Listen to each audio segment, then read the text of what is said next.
Acrobatic நடவடிக்கைகள் எகிப்து, கிரேக்கம் மற்றும் சீனா போன்ற பழமையான நாகரிகங்களில் இருந்து தோன்றியது. கலைச்சிற்பங்கள் மற்றும் ஓவியங்களில் சமநிலை மற்றும் குளியலறை நடவடிக்கைகள் காணப்படுகிறது. சர்க்கஸ் தாக்கம் 19ஆம் மற்றும் 20ஆம் நூற்றாண்டில் சர்க்கஸ்களில் இந்த வகை நடைமுறைகள் மேம்பட்டன. அதில் பலரின் வலிமை, நெகிழ்ச்சி, சமநிலை போன்றவை ஒத்திசைவுடன் காட்சிப்படுத்தப்பட்டது. விளையாட்டு வளர்ச்சி சோவியத் ஒன்றியத்தின் முன்னணி. அக்ரோபாட்டிக் ஜிம்னாஸ்டிக்ஸ் 1930களில் சோவியத் ஒன்றியத்தில் ஒரு போட்டி வகையாக உருவாகியது. முதல் போட்டிகள் மத்திய 20ஆம் நூற்றாண்டில் சோவியத் ஒன்றியத்தில் முதல் தேசிய அளவிலான போட்டிகள் நடந்தது. சர்வதேச வளர்ச்சி. இரண்டாம் உலகப் போருக்கு பிறகு இது கிழக்கு ஐரோப்பாவிலும் பிறகு உலகம் முழுவதும் பரவியது. நிர்வாக அமைப்பு சர்வதேச அக்ரோபாட்டிக் விளையாட்டு சம்மேளனம் IFC 1973 உலகளாவிய விளையாட்டை மேற்பார்வை செய்ய உருவாக்கப்பட்டது. FIG உடன் இணைவு 1999 EFC சர்வதேச ஜிம்னாஸ்டிக்ஸ் சம்மேளனம் FIG உடன் இணைந்தது. நவீன காலம் உலக சாம்பியன்ஷிப். முதல் உலக சாம்பியன்ஷிப் 1774 மாஸ்கோவில் நடைபெற்றது. பிரபலத்துவம். இன்று 60க்கும் மேற்பட்ட நாடுகளில் இது நடைமுறையில் உள்ளது. உலக விளையாட்டுகள், FIG உலக கோப்பை தொடர்கள் மற்றும் பிராந்திய சாம்பியன்ஷிப் போன்ற நிகழ்வுகளில் இடம்பெறுகிறது.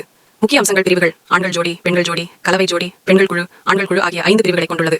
பயிற்சி அமைப்பு: சமநிலை, ஸ்டாடிக் ஹோல்ஸ், கதிவீச்சு, திரைகள் மற்றும் பிடிப்புகள் மற்றும் இணைந்த பயிற்சிகள் 12 மீட்டர் மேடையில் நடைபெறுகிறது. குழு ஒருமைப்பாடு, ஒத்திசைவு, நம்பிக்கை மற்றும் கலைநயத்தை மையமாக கொண்டது. நன்றி.